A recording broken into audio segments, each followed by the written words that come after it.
आज का पर्व गुरु पूजन का पर्व, गुरु चरण कमल पूजन का पर्व है। देखिए मैं इस परंपरा पर थोड़ा सा आपसे कह देता हूं। ये गुरु पूर्णिमा जो मनाने की परंपरा है वो व्यास जी से चली है। अब देखिए किसी नाम को चलते चलते वार्धायन नाम था, फिर कृष्ण देवव्यापन पड़ा, फिर वेदव्यास पड़ा और अब सीधा व्यास जी कहने लगे। उनका जन्मदिन पे उनके 5 शिष्यों ने इस परंपरा को चलाया था। ये गुरु परंपरा, गुरु पूजन परंपरा को उन्होंने चलाया था। और वेदव्यास जी आप सब जानते हैं सतपति और पाराशर जी के बच्चे थे और वो एक ऐसे महापुरुषों की संतान थी, तो वो ऐसे महापुरुष होने थे। यानी युग जाए अंत चले जा लेकिन भक्ति बीज कदे बदले कौन, उनको परिणाम आवे। और उनके जो 5 शिष्य थे उनका नाम तो मैं नहीं जानता, लेकिन उन्होंने ये पूजन परंपरा वेदव्यास जी के साढ़ पूर्णिमा को मनाने की परंपरा को अब इसको एक इस तरीके से बहुत अच्छा दुनिया को देने के लिए उन्होंने इसको चलाया। आप हम सबको गुरु के बिना बिल्कुल घोर अंधकार में, नहीं तो हमारे अंदर प्रकाश है, नहीं हमें विवेक है, नहीं हमें अच्छा धर्म का मार्ग सूझता। हम जानते सब कुछ है लेकिन गुरु के बिगर अपन नहीं जानते। मैं भी पूछूं किसी से कि आप भक्ति के बारे में क्या जानते हैं, बहुत सा जाने जी कि हमारी आत्मा शुद्ध जी का थमी जाओ थारी मैली चीजें, लेकिन मैं उनसे ये पूछूं आपसे निवेदन, तो भक्ति का मार्ग गुरु ही बताता है। और वो रू नाम प्रकाश का है, गु नाम अंधकार का, यानी आपको एकदम अंधकार से प्रकाश में लाता है गुरु। गुरु के बिना मोक्ष नहीं, दोषों का नाश नहीं, घर में लाभ नहीं, न शत्रु का नाश नहीं, न मित्रता का आदान नहीं। जो भी आप सोचोगे अगर सही तरीके से आपने गुरु को अपने सानिध्य में जीवन में श्रद्धा समर्पण से अपनाया है तो आपको सब कुछ अच्छा चलाता है। अब एक बात कई बार लोग सोचते हैं कि गुरु कुछ हमको ऐसा दे दे कि हम माला माल हो जाओ, माला माल हो जाओ। ऐसा कभी कोई गुरु नहीं देता। गुरु आपको एक दिशा देता है, दिशा। जैसे अभी इन्होंने भजन बोले, उल्ट बोध बोले थे, लेकिन अब हमारी संतुष्टि उल्ट बोध वाणी बोल रही कर लिया था, बाकी वास्तविक बात यह है उल्टनो हम कुछ है, लेकिन हम उल्टी वाणी बोल लेता तो उसमें हम भी हो जाते हम उल्ट का भाई। लेकिन वास्तविकता यह है कि हमको अपने स्वरूप को वास्तविक लौटना है, हमको शरीर से ऊपर उठना है, तब पता पड़ेगा हम हैं कौन। और ये गुरु के मर्यादा के बिना, गुरु के मार्ग के दर्शन के बिना कभी नहीं। और इस परंपरा को, इसमें दर्शन के लिए, प्रवेश के लिए, एकाकार के लिए ये आज अनादि से आज तक चलता रहा है हमारा। अब इसको जिसने भी अपनाया है उसने अपने अपने विचार दिए हैं। वैदिक ऋषियों ने इसके बारे में कहा है कण कण में व्याप्त ब्रह्म ही सत्य है, लेकिन उसे विदित करने के अलावा मोक्ष का कोई दूसरा रास्ता नहीं है। यानी आपको गुरु के सानिध्य में स्वयं को प्रकट करना पड़ेगा। ये सोचते हो गुरु के पास आ गए, खड़े हो गए, ढोक दे गए, हमारा हो गया कल्याण, ऐसा नहीं हो। अपनाना पड़ेगा, जीवन में अमल में लाना पड़ेगा। लाखों वर्ष पहले रामायण में कह दिया कि एक परमात्मा ही सत्य है, और उस एक परमात्मा के भजन के बिना अगर कोई कल्याण चाहता है तो वो मूढ़ है, मूर्ख व्यक्ति है। भगवान कृष्ण ने गीता में कह दिया कि परमात्मा ही सत्य है, लेकिन वो चिंतन की पूर्ति काल में उस सनातन ब्रह्म की प्राप्ति संभव है। और चिंतन किसके द्वारा? गुरु के द्वारा। चिंतन करने को तो हम दिन भर किसी न किसी का चिंतन करते हैं, लेकिन हम ये नहीं जानते कि हमें चिंतन करना किसका चाहिए। बैठे हैं तब भी चिंतन चल रहा है, बातें चल रही है, लेकिन हम ये नहीं जानते हमें चिंतन किसका करना चाहिए। एक मूसा संत हुआ है पारसी, उसने लिखा है तुमने ईश्वर से श्रद्धा हटाई तुमने मूर्तियां बनाई, इसलिए ईश्वर तुमसे नाराज है। मेरे पास आओ, ईश्वर गुरु कह रहे हैं मेरे पास आओ ताकि तुम ईश्वर के पुत्र कहलाओ। तुम असलियत में मात्र ईश्वरांश कहा है, आपको जीव हो, लेकिन जब तक आप गुरु की शरण में नहीं जाते हो तब अपन ये कहलाने का अधिकारी नहीं है कि हम उसके अंश हैं। जी जी जी जी। एक जरथुस्त्र आया, उसने कहा कि अपने हृदय में स्थित विकारों को नष्ट करो जो दुख के कारण है। आप हमको दुख देने वाला कोई दूसरा न तो हुआ है न हो सकता, न तो हुआ है न हो सकता। अपने अंदर जो विकार है उनके कारण हम दुखी। दूसरा न तो कोई भाई दे सके, न बाप दे सके, न माँ दे सके, न सासू दे सके, न जेठानी दे सके, न ससुर दे सके। हम स्वयं अपने कर्मों के कारण जो मलिनता हृदय में उससे दुखी है, जो अपन हर किसी से टकरा।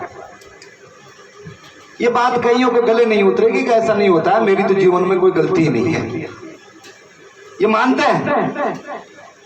लेकिन असलियत में यह है कि कभी दूसरे की गलती होती है, गलती जो हुई है अपनी है।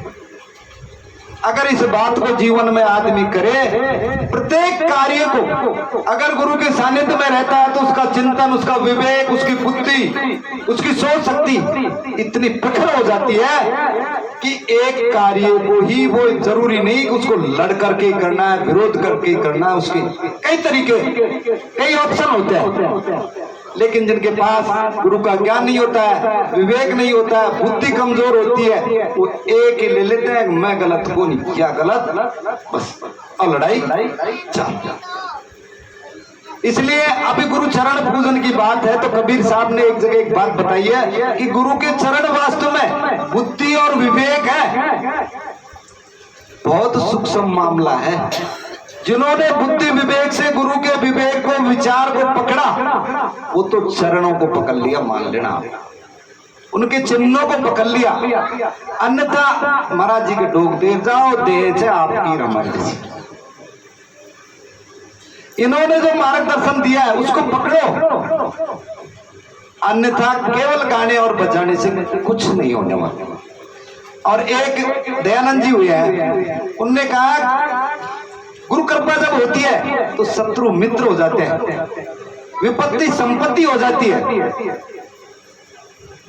देख लो कितनी बड़ी बात कह गए कि शत्रु मित्र हो जाते हैं, विपत्ति संपत्ति हो जाती है और हर समस्या का नाश हो जाता है। लेकिन कैसे भी सेवा से, समर्पण से गुरु प्रसन्न हो जाए और वो मार्ग दे दे और आप उस पर चल पड़े।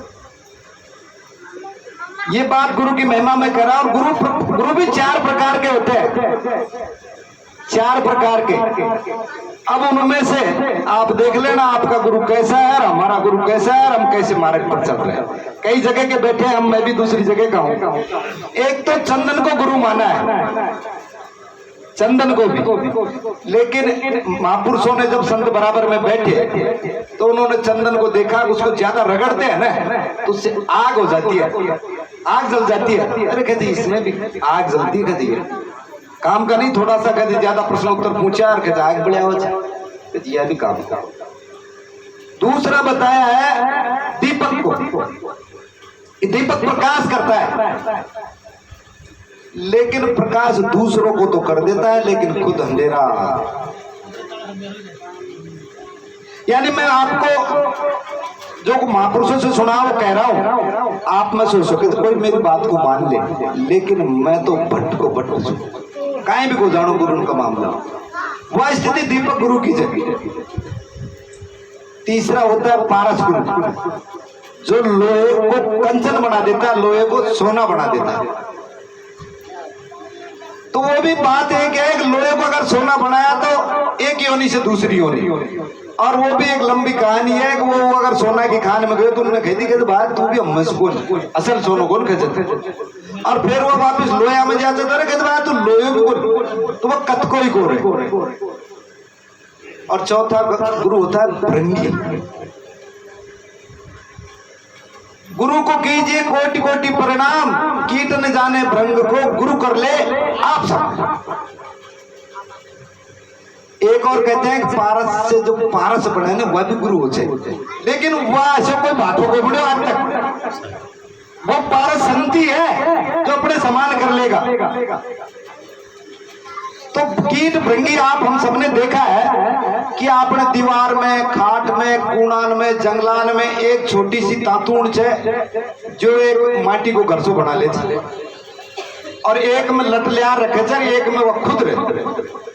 और वो लट को भी कैसे लाती है कि जैसे उसने उठाया लट को और वो लेकर चल देती है, उड़ करके उस लट को छोड़ती है। अगर वह सीधी पड़ी जब तो ठीक, अगर उल्टी पड़ गई तो आप बोले वो उनकी परीक्षा है, और उसको लाती है वो और उस घर में बिल्कुल दब कर देती है। और ऐसा कहते हैं महापुरुष 41 दिन में वो लट जो सामान्य न्यू चाले थे ना, जो वाई की नाय पंख लगा और वाई की नाय फुर्र। तो ये गुरु का ऐसा मार्ग है, लेकिन तभी है इनकी परीक्षा में खराबी उतरो। बात तो यह थे कि अपन ये लेने आ जाते हैं कि भाई महाराज जी मेरे छोरो नौकरी लाग जा, मेरे छोरो हो जा, मेरे या बहु लड़ मरी, मेरी भैंस दूध दे दे। अरे इनमें क्या लोगे,